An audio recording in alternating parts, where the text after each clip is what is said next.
नमस्कार स्टूडेंट, मैं आपके लिए एक और नया वीडियो लेके आया हूँ that is related to refrigeration and air conditioning. और हम लोग आज पढ़ेंगे इसका पार्ट 1। और पार्ट 1 में हम सब समझेंगे इसके बेसिक टर्मिनोलॉजी को जो आपके रेफ्रिजरेशन में यूज की जाती हैं। ठीक है, सबसे पहले आपका है कंटेंट। देख रहे हैं कंटेंट क्या क्या है आज का। That is definition of refrigeration, definition of refrigeration. Next one is that air refrigeration. Next one is that unit of refrigeration. Next one is that coefficient of performance COP, difference between heat engine, heat pump and refrigeration. तो ये आपके आज के topic हैं। बात करते हैं सबसे पहले रेफ्रिजरेशन और definition of refrigeration. What is refrigeration? Refrigeration it may be defined as the process of removing heat from a substance under control condition. तो कंट्रोल कंडीशन के अंतर्गत यदि कोई आपके बॉडी से हीट की रिमूविंग की जा रही है that is called refrigeration process. ठीक है, or it can also defined as it is also include the process of reducing the and maintaining the temperature of body below the general temperature of its surrounding। यदि किसी body का temperature उसकी surrounding के temperature से कम रखा जा रहा है that is also known as refrigeration process. और यदि कोई बॉडी आपकी ऑलरेडी आपके जो टेम्परेचर है सराउंडिंग को उससे कम पे और तब भी हम बॉडी से हीट रिजेक्ट कर रहे हैं that is also known as the process of refrigeration. तो refrigeration means a continue extraction of heat from a body whose temperature is already below the temperature of its surrounding। बात करते हैं air refrigeration की। If you are using air as a refrigerant in refrigeration system that is called air refrigeration. तो अब यदि हम air refrigeration की बात करें तो इसमें क्या होता है, हमारा जो एयर होती है वो रेफ्रिजरेंट की तरह यूज की जाती है। और जो पुराने दिनों में हम लोग पीछे क्या करते थे, पहले क्या करते थे हम लोग इसका वर्ल्डली यूज करते थे कॉमर्शियल पर्पज़ के लिए, कॉमर्शियल एप्लीकेशन के लिए, क्योंकि ये अभी भी वैसे मोस्टली यूज़ की जाती है कई जगह पे जहाँ हम लोग टॉक्सिसिटी की बात करते हैं, जहाँ हम लोग अपने ये बात करते हैं कि आपका कोई और हम लोग रेफ्रिजरेंट लें तो वो टॉक्सिक तो नहीं है। सो दैट्स वाई ये भी अब कभी कभी यूज कर लेते हैं और कहीं कहीं यूज की भी जा रही है। तो कॉमर्शियल पर्पज़ के लिए इसका यूज किया जाता है। ठीक है, क्यों करते हैं इसका? क्योंकि ये फ्री ऑफ कॉस्ट अवेलेबल है मार्केट में, क्योंकि हमारा एयर तो कहीं भी से ले सकते हो आप लोग। और इसका मोस्टली लोग अवॉइड क्यों करते हैं इसको? क्योंकि इसकी जो हीट कैरिंग कैपेसिटी होती है due to the change not don't doesn't change of its phase, क्योंकि ये आपका जो एयर होती है वो आपकी फेज को चेंज नहीं करती है। That's why it can not carry the maximum amount of heat, so that it is very जो आपकी हीट कैरिंग कैपेसिटी होती है उसकी और बहुत कम होती है, बहुत ज़्यादा कम होती है compare to others. That's why it is not used for simple purpose. ठीक है, छोटे छोटे पर्पज़ के लिए इसका यूज हम लोग नहीं करते हैं। तो इसकी कॉस्ट लो होती है, लो आपके COP होती है, इसकी जो COP होती है वो कम होती है और जो रिक्वायरमेंट होती है पावर की वो ज़्यादा होती है। तो इसलिए ये प्रैक्टिकली एब्सोल्यूट है। ठीक है, the basic component of this cycle is that compressor, heat exchanger, expander और रेफ्रिजरेटर। तो ये चार इसके मेन कंपोनेंट हैं आपके रेफ्रिजरेशन सिस्टम पे, एयर रेफ्रिजरेशन सिस्टम के। Next one is that unit of refrigeration.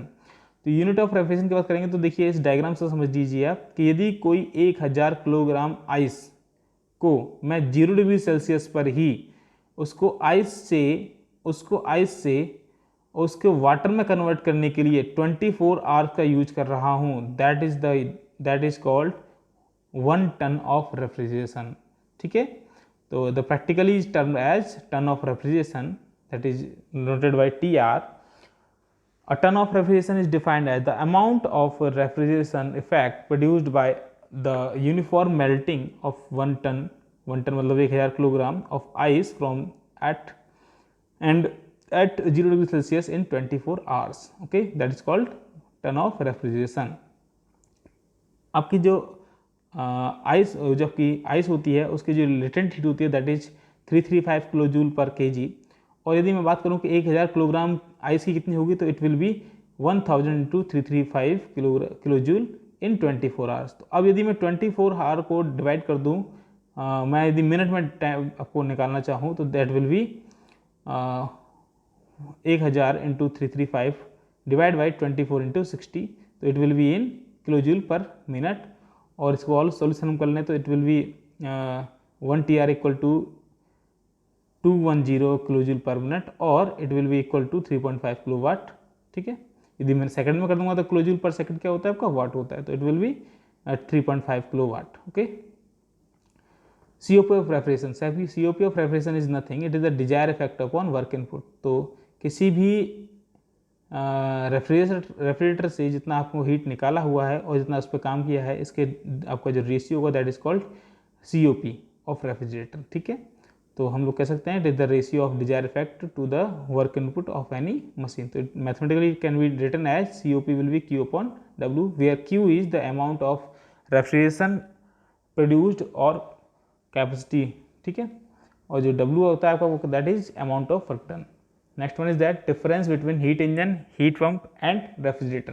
देखिए हीट इंजन की बात करें तो हीट इंजन ऐसा होता है आपका, इसमें आपको दो टेम्परेचर होते हैं T2 और T1.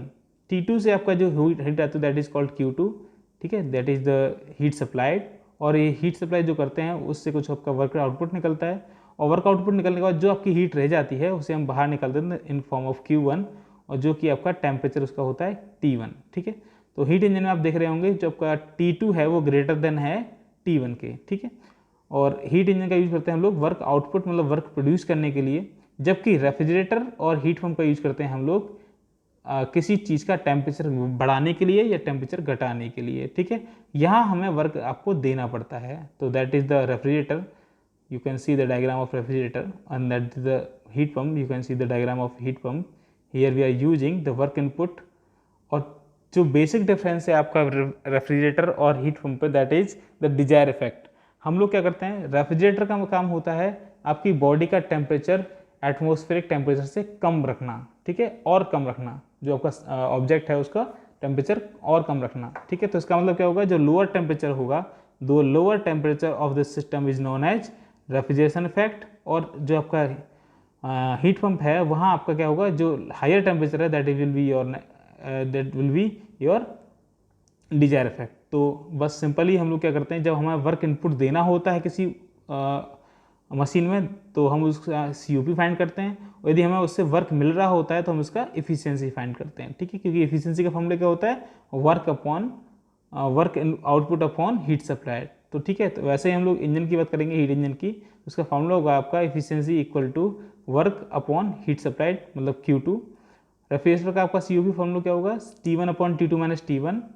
और हीट पंप क्या होगा आपका T2 upon T2 minus T1. That will the COP formula of COP for refrigerator and heat pump. So thank you for watching this video. Please share, subscribe and like this video for more updates. Thank you.